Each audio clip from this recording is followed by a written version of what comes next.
2023 সালের 7 অক্টোবর নতুন করে ইসরায়েলি আগ্রাসন শুরু হয় ফিলিস্তিনের গাজা উপত্যকায়। এরপর প্রায় 50,000-এর বেশি মানুষকে হত্যা করেছে দখলদার ইসরায়েল বাহিনী। সম্প্রতি হামাসের সঙ্গে যুদ্ধবিরতি চুক্তি করলেও তা ভঙ্গ করে আবারও হত্যাযজ্ঞে মেতে ওঠে নেতানিয়াহু। প্রতিদিনই শিশু, বৃদ্ধ সহ নিহত হচ্ছে ফিলিস্তিনের নিরীহ মানুষ। ফিলিস্তিনের এমন আগ্রাসনে রক্ত ঝরছে মুসলিম উম্মাহর হৃদয়ে, যার ক্ষোভ বইছে সারা বিশ্বে। তার ব্যতিক্রম নয় বাংলাদেশও।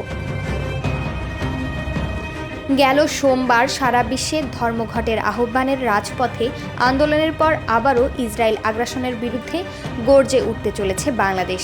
ইতোমধ্যে ঘোষণা দেওয়া হয়েছে মার্চ ফর গাজা কর্মসূচির। এ কর্মসূচিতে ঢাকার পথে নেমে আসবে দেশের সকল শ্রেণী পেশার মানুষ।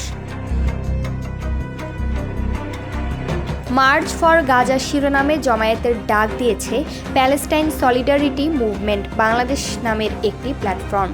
শনিবার ঢাকার শাহবাগ থেকে মানিক মিয়া অ্যাভিনিউ পর্যন্ত এই মার্চ হবে। বলা হচ্ছে, ফিলিস্তিনের পক্ষে ঢাকার সড়কে এটাই হবে সবচেয়ে বড় মার্চ। উদ্যোক্তারা দলমত নির্বিশেষে সবাইকে এই কর্মসূচিতে অংশ নেওয়ার আহ্বান জানিয়েছেন। এ দিনে মিজানুর রহমান আজাহারির আহ্বানেও বড় একটি জমায়েত হবে ঢাকার সড়কে।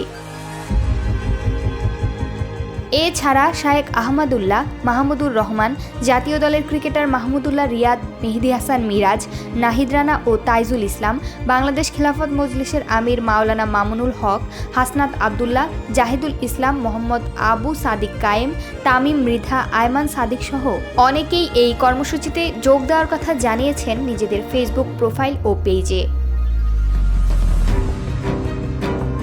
রোমাকান্তা কোয়েল, বার্তা 24।